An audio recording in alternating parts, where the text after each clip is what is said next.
रेखा का 1969 में बनी हिंदी फिल्म है जो बी.आर. चोपड़ा द्वारा निर्मित है और उनके भाई यश चोपड़ा द्वारा निर्देशित है। फिल्म में राजेश खन्ना, नंदा बिंदु, मदनपुरी, इफ्तियार और संगीत नलिनी चौधरी का है।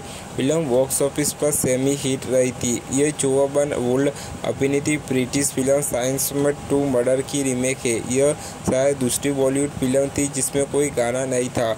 उल्लेखनीय बात यह थी कि उसी प्रोडक्शन हाउस यानी कि बी.आर. फिल्म की पिछली प्रोडक्शन जिसका नाम कानून था 1960 में बनी थी, वह भी एक गीत रहित फिल्म थी।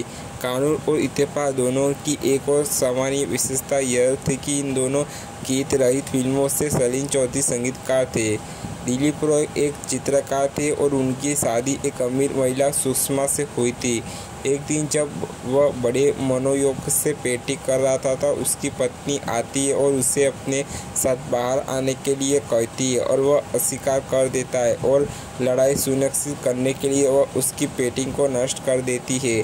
दिलीप भावनात्मक रूप से परेशान हो जाता है और उसे यह कहकर फेंक देता है कि वह उसे मार डालेगा और घर छोड़ देगा। जब यह वापस आया तो उसकी पत्नी मार चुकी थी और पुलिस ने उसकी पत्नी की बहन जो उनके साथ रहती है रेनू की गवाही पर मुख्य प्रतिबंध के रूप में उसे गिरफ्तार कर लिया था। उसका दावा है कि हालांकि वह क्रोधित हो गया था और उसे ठीक से याद नहीं है कि क्या हुआ था, उसने उसे नहीं मारा। बाद में परीक्षण के दौरान उसके अनियमित व्यवहार के कारण उसे मनोवैज्ञानिक विश्लेषण के लिए भेजा गया था।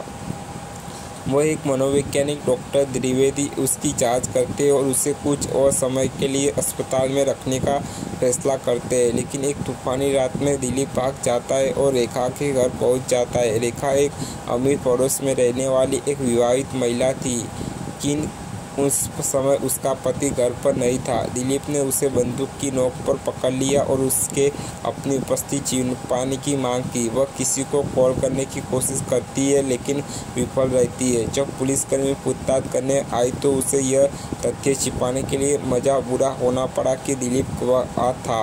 बाद में कुछ देर बाद चीज़ें के बाद दिलीप उनसे माफ़ी मांगते और वे कुछ देर तक दोस्त की तरह बात करते हैं।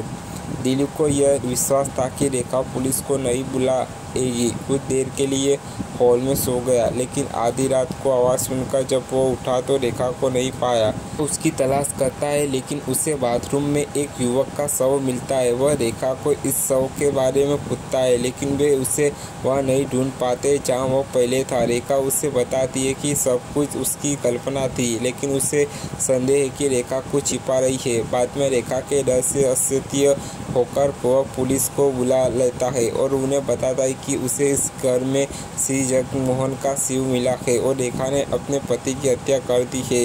लेकिन रेखा का कहना है कि उनके पति अभी तक कोलकाता के नहीं लौटे। कुछ चर्चा के बाद उन्हें जगमोहन का शव मिला और उन्हें संदेह हुआ कि दिलीप ने उसे मार डाला है। इसके अलावा उन्हें जगमोहन के हाथ में दिलीप की शर्ट का टुकड़ा मिला। दिलीप उन्हें समझाने की कोशिश करता है और उसे संदेह होता है कि इंस्पेक्टर में से एक रेखा की मदद कर रहा था। वह रेखा के घर पर इंस्पेक्टर द्वारा छोड़े गए सिगरेट लाइटर की मदद से भी यह साबित करता है जब वह रेखा को शव छुपा पाने में मदद कर रहा था। रेखा सब कुछ स्वीकार कर लेती है और बंदूक से खुद को मार लेती है। उसी समय इंस्पेक्टर कार्रवाई को अपराध स्थल पर गवाहों और फिंगर प्रिंटिंग की मदद से पता चलता है कि रेनू की दिलीप की पत्नी की असली हत्याएं थी और दिलीप रॉय को बरी कर देती है।